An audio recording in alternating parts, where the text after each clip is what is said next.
Our next speaker is Patrick Mathews. Patrick is the general manager of the Salinas Valley Recycles. Patrick has 30 years in the resource recovery and solid waste industry, 20 years with the County of Santa Cruz, and 10 with Salinas Valley Recycles. Salinas Valley Recycles just received a $1.34 million grant from Cal Recycle under the Greenhouse Gas Reduction Organics Grant Program, and he's here to talk about that. His presentation is Organics Management Planning in the Salinas Valley, the Perfect Storm.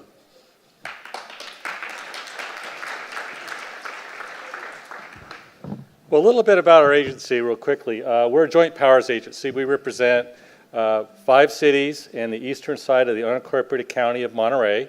We have a 2,400 square mile service area, and that is all agriculture from top to bottom. So any of you driving through Highway 101, when you enter Monterey County, you're in our service district. When you leave Monterey County, you are still exiting our service district.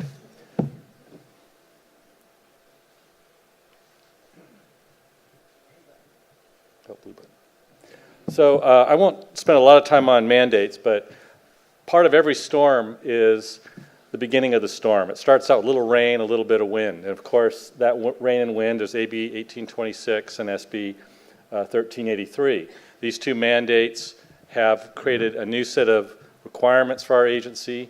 And because we are a predominantly agricultural agency, or serving agricultural areas, we have a lot of organics. And so the perfect storm starts with these mandates to increase the collection of organics from commercial generators, and now the mandate to remove most of those organics from our entire municipal waste stream.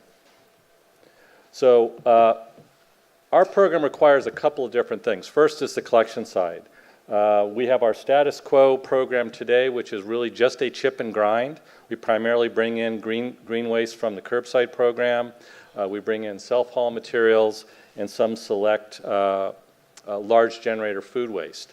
All that material is ground up and it's made into mulches and also feedstock for other private local composters. And so that is our status quo program, which will have to continue. The second part really is part of our grant is really recovering ag waste. Now, we don't receive a lot of ag waste in our waste stream any longer. The agricultural community has gotten very innovative. A lot of the material is going off to cattle feed, which I'll talk about in a second, because that is changing. But the biggest low-hanging fruit that we have is packaged agricultural product. Those bags of lettuce, those clamshells of salad mixes, we get a lot of that. The ag industry, despite, and I'm sure they would be very unhappy with me up here saying this, because it is a hidden secret, they do throw away a lot of really good reusable material for a lot of variety of reasons related to contracts, shipping, weather, other things that delay shipments to the point where they're no longer marketable. The third part of this is really mixed organics, and that is the second phase of our project, which is really to start integrating food waste into our residential green waste collection program. And of course, with that comes a whole new set of regulations, because once you add food waste to your green waste bin, that whole green waste bin now has to be managed as though it is all food waste.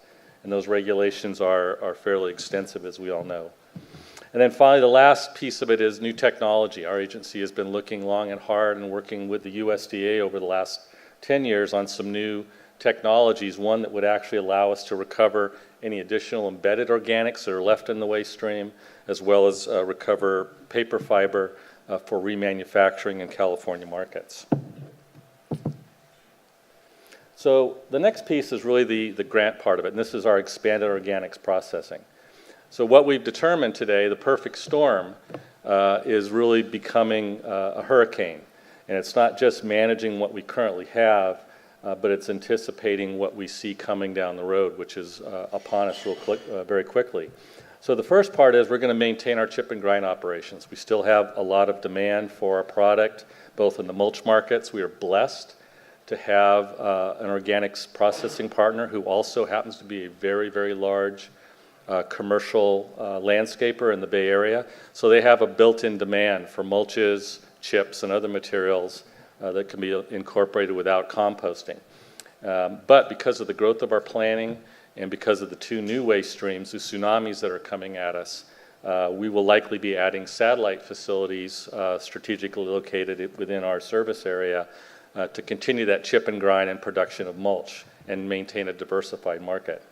The second part is depackaging. So part of our grant from CalRecycle is a system that actually recovers and recycles and separates out the plastic and container from the organics inside and allows us to create what we call sort of a chunky salsa that can be integrated into the composting operation and separate all the plastics and other things out from that. So that's part of the grant as a technology for that I'll talk about in a second.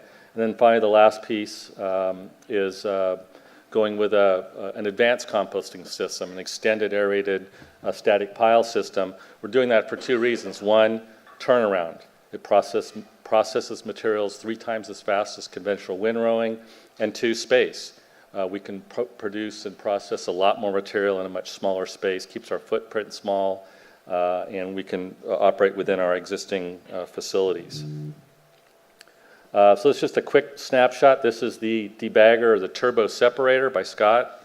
It's basically a large Cuisinart with a series of presses and filters inside that gently breaks the package open, separates the plastics and or any metal containers that might be in there, and ejects a slurry that looks like a chunky salsa.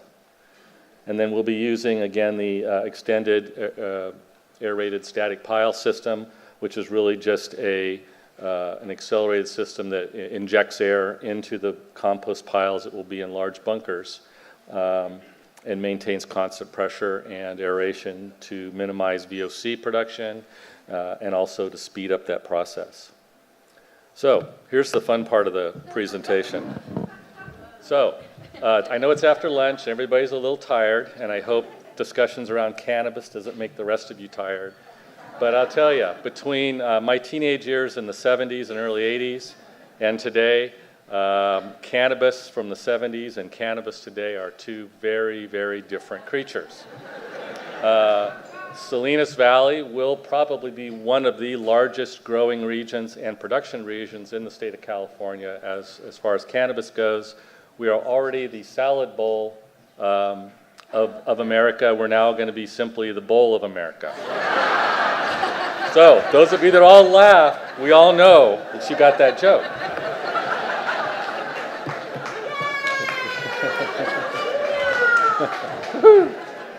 So Salinas Valley has over 10 million square feet of greenhouses in various stages of permitting, construction, and starting operations.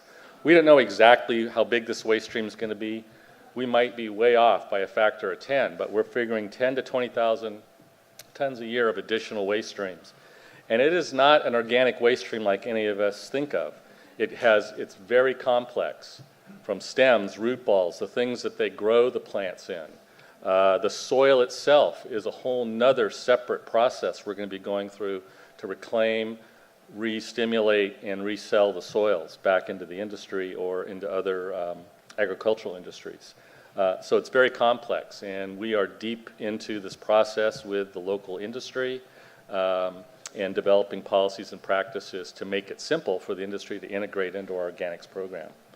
And then finally, the last real significant waste stream that we've never dealt with is coal waste. So for those of you who don't know what coal waste is, it's the residue that comes out of an agricultural packing plant. It is absolutely a tsunami. 10,000, 20,000 tons a year, well, that's a 25 to 50% increase in our throughput. 100 to 150,000 tons a year, that is a tsunami. And the reason we've never seen coal waste, it's always gone out as cattle feed. But the cattle industry has all but disappeared in Monterey County. The shippers are having to go out to the Central Valley now. The cost is becoming prohibitive. New regulations around clean transfer of culls. The truck in the plant can't drive into the cattle yard any longer. There has to be a clean transfer. A clean truck drops it off. The dirty truck that goes in the yard picks it up. That's added cost.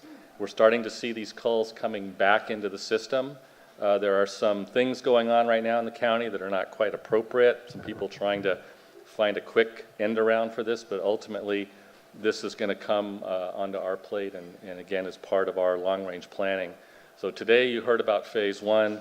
The culls probably represent phases 2 and 3 as we go forward. So that's a quick snapshot of organics in Salinas Valley. The bottom line, I think we just heard Bill talk about this earlier, outreach, education, that's what makes this work. And we have 3 dedicated educators on our staff that's sole project is to work on the organics, commercial, residential recycling programs, as well as our work with our local partners in the collection industry on creating the right kind of collection infrastructure to support that. Thank you. Any questions?